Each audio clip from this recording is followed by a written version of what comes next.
First off, I wanna talk about like how's your quarantine been so far, man? You've been hitting the weights, I see, maintaining that regiment. Yeah, definitely. Still working out. Um, just cooling with my son. A lot of family time.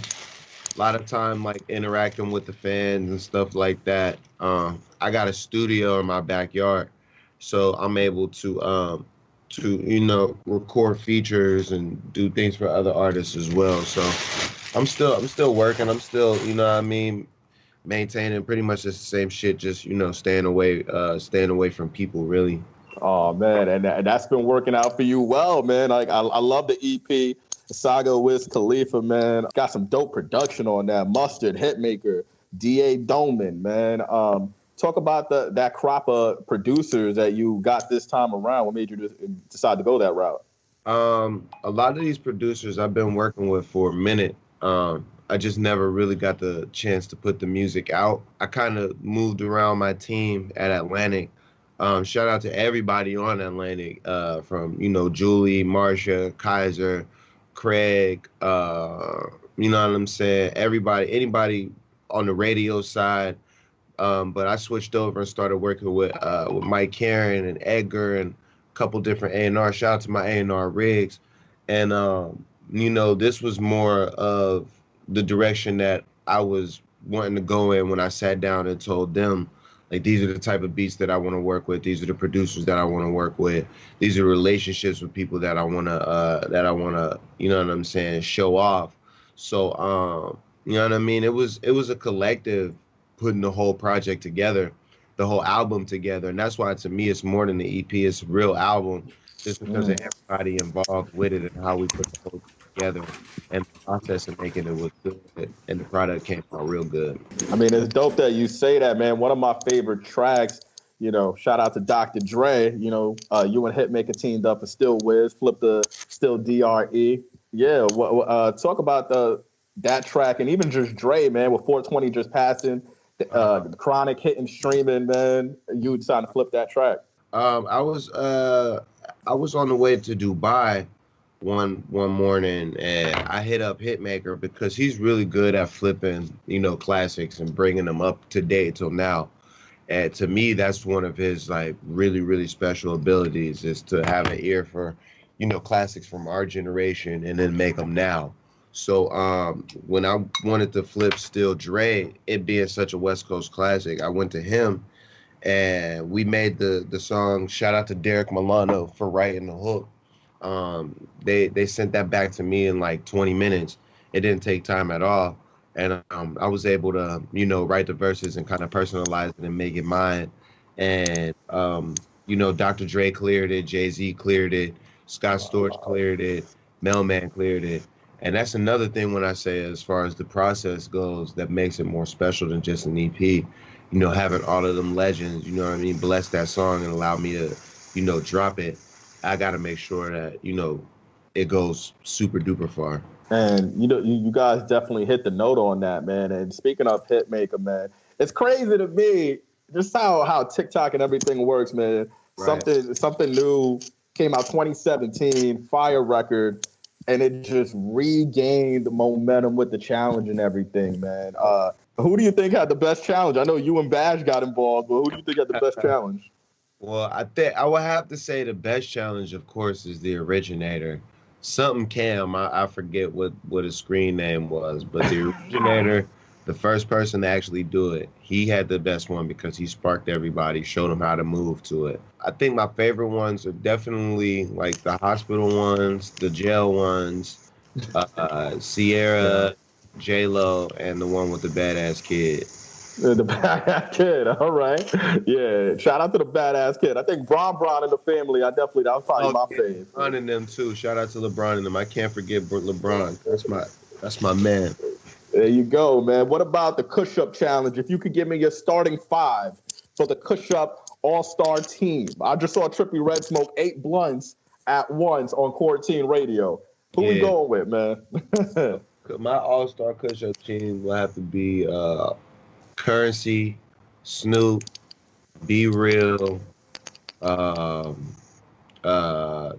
DZA, Jim Jones, Burner,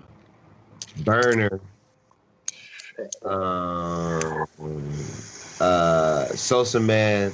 God damn. Who else? Who else smokes big weed? Exhibit. You're not gonna put Herbo in there? He tried, man. I know he was crying in his video, but he tried, man. And niggas, I need all niggas who I know gonna pass. And Ty Dolla $ign. That's an elite roster right there. Not even all-star. That's like Hall of Famers right there. Oh, for sure. You know, we winning everything. And I'm not mad at that. I wouldn't want to go against y'all, man. I'm curious, man. You obviously played a role of Mr. Mitch on Duncanville, man. I'm curious on Fox. What similarities do you and Mr. Mitch share, if there are any? I know you guys rap. Yeah. I mean, there's a ton, really. Mr. Mitch is like super cool. He's a people person, you know what I mean? He's a people's champ. Everybody loves Mr. Mitch. Everybody loves Mr. Mitch's point of view on life. And that's pretty much me in real life, you know what I mean? I'm cool with everybody. You come to me for advice. You come to me for some dope music. You come to me for some good weed. It's just, you know, we just embody that everybody-ness. And I like that, man. I remember the last time. Go ahead. The first season just wrapped up. We're coming back for season 2, though. Are you talk about your excitement for season 2, man? Anything the fans could expect, like Super Mr. Mitch? Too. I mean, it's just gonna be, you know what I mean, another fun experience, really. I think just the participation from the first season and everybody seeing like how much they love that character, I think that helped out a lot, and it's gonna push it further this season. I hear that. You know, I remember the first time we spoke. This was like Rolling Papers 2. You came through eating like Kung Pao chicken in the Atlantic office. Oh, okay. And I remember you were telling me, I've been asking artists this question, so this is why I'm going to ask you. I had just gotten off an engagement. You still owe me a trip to the club. Because I remember you told me, yo, bro, when you don't get married till you're 40, so I'm 30. I've been trying to keep on with that. Yeah. But I'm curious, man. I've been asking artists this question, like Tori, Kiana. I want to ask you this, especially with quarantine. Like, what does love mean to you right now? Love, family, especially with everything going on right now with this quarantine. Love is something that honestly, like you should just operate off of every day. And when you operate off of love, you get love. You give a lot of love, and you get a lot of love. So at times like this, you know what I mean? You got to be able to love yourself too. And it's just super important to actually know what that is. So you got your family, you know what I mean? Of course you love your family. But then, you know, what if you get mad at a family member? You still got to have love for a lot of other things. You got to love music. You got to love movies. You got to love creating, whatever it is. So as long as you move based off of love every day, all day, every day, then that's all you're going to get back. And especially in a time like this. So the more things that you can express yourself and attach yourself to that you really feel that serious about, you'll be better off. Man, that's a real eloquent answer right there, man. Well put. Like, I feel like the bond, because I've been hearing that with a lot of artists, their bond too with their children. I know you and Bash are like this. Like, I feel like fatherhood has to be just real dope and different for you right now in quarantine. Talk about like y'all just getting tighter. It's crazy because you know, he's at home all the time now. You know what I'm saying? He's not at school. So yeah. I mean, it's not a bad thing, but it's just, you know, it's like I'm his biggest influence ever. And right. You know, it's never been like that in ever for us. You say you 30 now, like I'm 32. We've been all we know is go to school, summer vacation, go to school, summer vacation. It's a cycle, yeah. Break in between like this. So it's shaking a lot of people up, you know what I mean? Yeah. I mean, it's an extended, it's like an extended spring break right now. Yeah, it's crazy. So, but it's good. It's fun. I'm having a great time. And I'm just realizing, well, not just realizing, but, you know, it's exercising the importance of, you know, the home influence on our kids. Right. And I hear that, man. Shout out to you for always being a good dad. I know Kush and OJ just turned 10 last week, man. What would you say was your favorite highlight from the recording process of Kush and OJ, if you remember? I do. I remember the whole process, actually. I know when I first started it, I had in my mind, I knew I wanted to do a slower mixtape, like a chill vibe, and I wanted to do a more upbeat mixtape, like a trap vibe. Yeah. And, Kush and Orange Juice clearly was the chill vibe. So in the process of making it, I was just paying really good attention to my life and what was going on around me and the things that stood out. And a lot of it was just like staying in hotels, drinking champagne, like having sex with other dudes' girlfriends. So it was like I keyed in on those specific things, and I was able to embody that with the music. And the whole process it was similar to the process of how I made this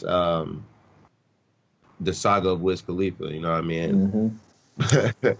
But it's like it never stops until you reach the end. So there was a point where I had a lot of songs, but I didn't have a name for Kush and Orange Juice. And then finally a name came for Kush and Orange Juice, and I was like, that's it.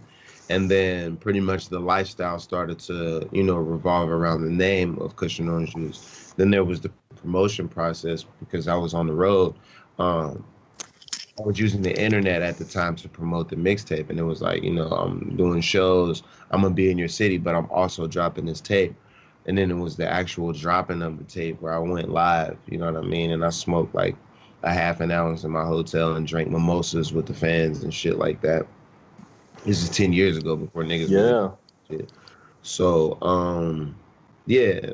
And then, it had its own process of growing through the internet, trending on fucking Twitter, and the videos that I dropped for Mesmerized and Never Been and the classics. Yeah, so it was a whole process. It was a build up, and while I was making it, it was really fun to be a part of it, and it's really fun to still look back at it and be fully aware of how that came to be. Man, with you saying that, right? And I obviously, like I said, the last time we spoke, this was for Rolling Papers too. So you obviously did a sequel for Rolling Papers. Do you believe in a sequel for Kush and OJ, or do you just leave that alone because it's such a rap classic? Yeah, no, I'll leave that one alone. That's done. That's done.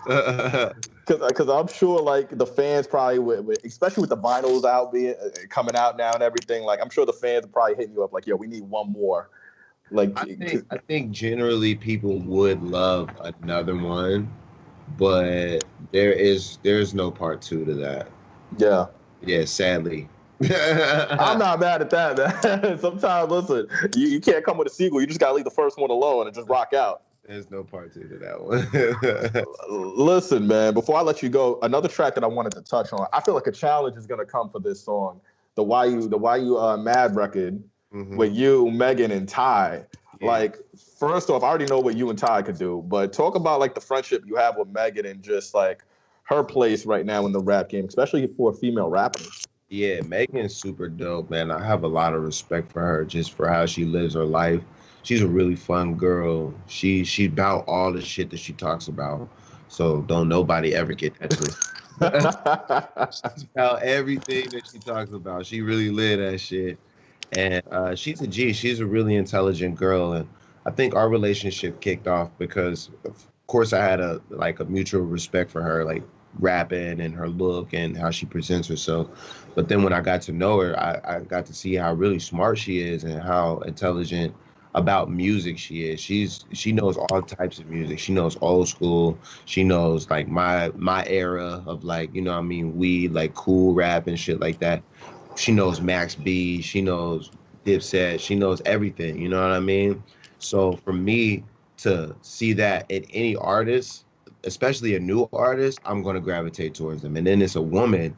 So I'm like, wow, you really a gangster if you know about that shit. So yeah, that's where the respect is. So I think based on our relationship off of that, we're able to do anything. I'm able to just call her and be pull up to the studio, or what studio are you at? Let's get some work done. Or even if it's not about work. Of course, y'all know she love to drink, so we get fucked up. There you go. We get faded. So time. She's just like a really good friend to have and a really good person to know. You know what I mean? I mean, as far as the hang time, because I mean, we know what she could do. You know, when she's sipping, who lasted, man? You and her. I don't know if you making it, bro. I'm a gangster. I'm a baby gangster, but I'm an OG. Of course. That girl can drink though, bro. I believe it. That's why I wouldn't even put myself up to the test, man. if you was around her, you would have to be. You wouldn't have a choice. Sheesh. Yeah, you see, I'm a wine kind of brother, man. We need some wine in the room. I can't do the dark, man. We'll be drinking no wine with her. It's like with me. When you come around me, you got to drink gin. When you come around her, you got to drink some dark. I don't drink dark, but I match her with my gin. I got my own gin. It's called McQueen. So I own my own full bottle and make sure I have another one. Like my driver brings another one.